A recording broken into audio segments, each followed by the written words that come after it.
Climate Summit in Egypt urged to take action.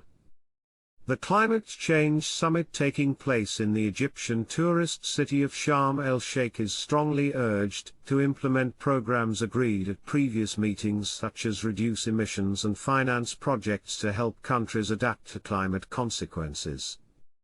The UN said over 30,000 people have registered to attend the summit, running from November 6 to 18 at the Sharm el-Sheikh International Convention Center. They include government officials of the 197 countries that signed the UNFCCC and representatives from businesses, non-government organizations and civil society groups. The UN said 27 Colombian pesos programs include finance, science, youth and future generations, decarbonization, adaptation and agriculture, gender, water, energy, biodiversity and solutions.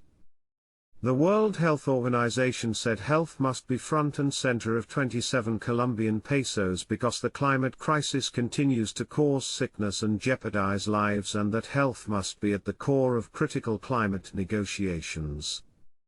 It called on the summit to conclude with progress on the 4 key goals of mitigation, adaptation, financing and collaboration to tackle the climate crisis. WHO said climate change is expected to cause approximately 250,000 additional deaths per year from malnutrition, malaria and heat stress between 2030 and 2050. It said the direct damage costs to health is estimated to be between $2 and $4 billion per year by 2030. United Nations Secretary-General Antonio Guterres has proposed a historic climate solidarity pact in which all countries can cooperate to reduce emissions and limit global warming to 1.5 degrees Celsius. Guterres challenged rich countries to lead the fight against climate change, urging China and the United States, the world's biggest emitters, to join and assume their own particular responsibility to make the pact a reality. Developed countries must take the lead, but emerging economies are also critical to bending the global emissions curve.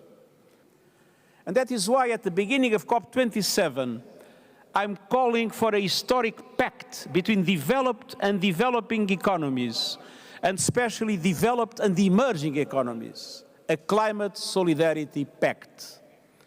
A pact in which all countries make an extra effort to reduce emissions this decade in line with 1.5 degree goal. A pact in which wealthier countries and international financial institutions provide financial and technical assistance to help emerging economies speed their own renewable energy transition. A pact to independence on fossil fuels and the building of new coal plants, phasing out coal in OECD countries by 2030 and everywhere else by 2040. A pact that will provide universal, affordable, sustainable energy for all. A pact in which developed and emerging economies unite around a common strategy and combine capacities and resources for the benefit of humankind. Cooperate views on the United Nations and the world. Make sure to subscribe to this Facebook account by clicking the button above this video. See you next time.